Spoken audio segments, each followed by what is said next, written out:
Neste exato momento, estão preparando no Rio o último cortejo do grande capitão da Copa de 70, Carlos Alberto Torres. E eu quero prestar também uma homenagem ao Capita, capitão da Copa de 70, Copa que eu narrei no momento do apogeu da minha carreira como narrador esportivo do rádio brasileiro. Mas não é nesse sentido, no sentido mesmo como cidadão brasileiro. A juventude hoje não tem noção da importância da seleção brasileira para a nossa juventude da década de 50 e 60. Nelson Rodrigues definiu o desespero que invadiu essa juventude quando ele plasmou o título de Complexo de Vira-Lata. Porque nós perdemos a Copa de 50 dentro de casa. A Copa foi criada em 30 por Gilles Rimet, que era o presidente da FIFA. Gilles Rimet presidiu as 5 primeiras Copas, 30, 34, 38, 50 e 54, quando a Alemanha foi campeã. O Brasil perdeu todas as anteriores. Todas. Sendo que em 50 em Maracanã, o Brasil precisava apenas do empate contra o Uruguai. E fez o primeiro gol no Maracanã, o maior estádio do mundo. No momento de glorificação, final de guerra. A Taça Gilles Rimet a Copa esteve interrompida durante a Segunda Guerra Mundial, de 39 a 45. A última Copa foi 38, pulou só para 50. Era uma taça de ouro, totalmente de ouro maciço, a Taça Gilles Rimet. E qual que foi a razão da definição do Nelson Rodrigues da juventude do complexo de vira-lata? É o que se dizia que o Brasil, por ser uma nação miscigenada, não existe uma nacionalidade brasileira. Nós éramos, e ainda somos, netos e bisnetos de italianos, portugueses, africanos e índios. Era uma simbiose.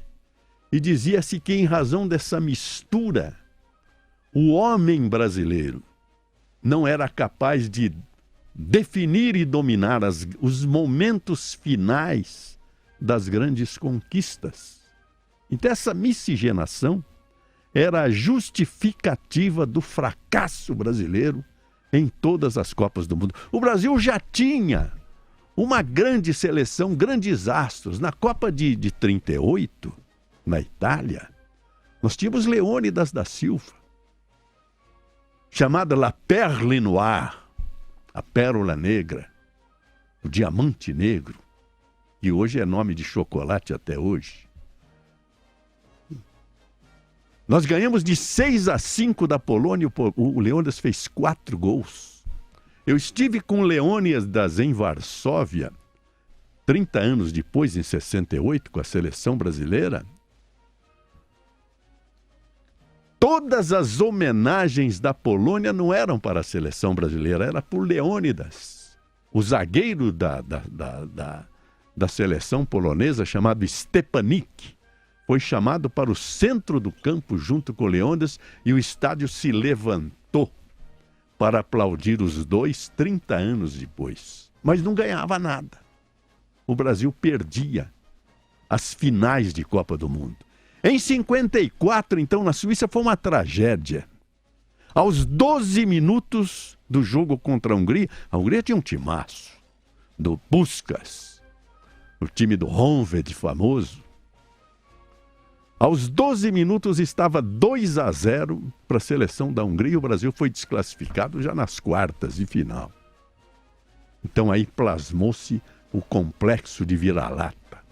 A miscigenação destruía a possibilidade de uma grande conquista pelo Brasil. Isso restaurava o conceito de racismo da Segunda Guerra Mundial. Porque hoje a gente fala nisso, parece que é uma fantasia, mas não vamos nos esquecer que 50 milhões de almas foram destruídas na Segunda Guerra Mundial por um conceito de raça, que era o arianismo. Era a imposição da raça pura, a raça loira, a raça branca, imposta pelo nazismo de Hitler e, na verdade, de toda a Alemanha.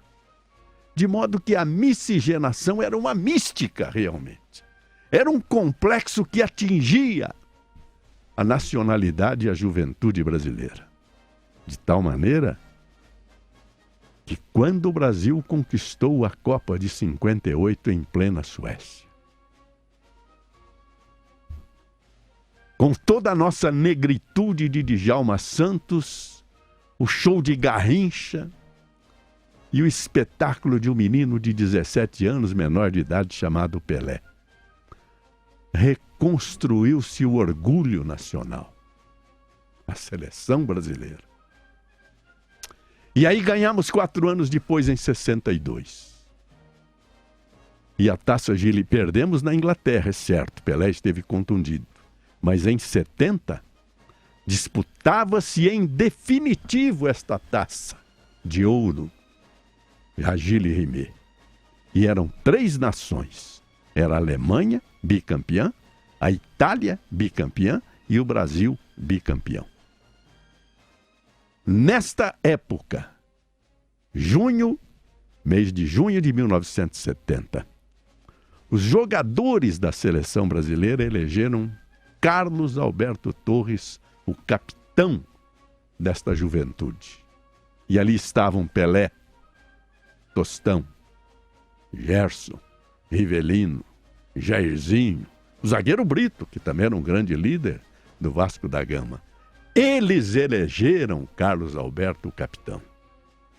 E foi Carlos Alberto quem levantou a Taça Gili Rimet, colocando um ponto final naquela humilhação que a gente sofria em razão de ter sido plasmada aquela juventude com o complexo de cachorro louco.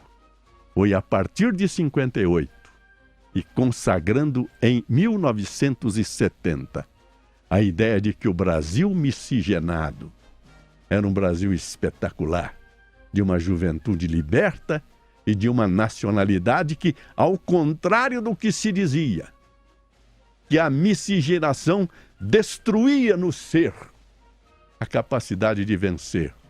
Na verdade, essa miscigenação estava construindo aqui a maior civilização da história. Porque nós somos a síntese de todas as culturas do mundo. Temos hoje orgulho desta nação e desta nacionalidade. Obrigado a Carlos Alberto e obrigado à Seleção Nacional do Brasil. Bom dia, São Paulo. Bom dia, Brasil.